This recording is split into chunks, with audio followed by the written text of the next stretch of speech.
السلام عليك يا أبا عبد الله وعلى الأرواح التي حلت بفنائك.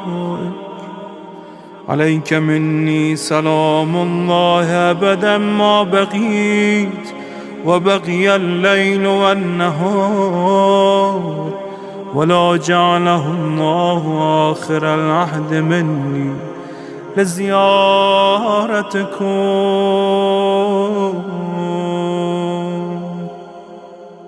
السلام على الحسين وعلى علي بن الحسين وعلى أولاد الحسين وعلى أصحاب الحسين.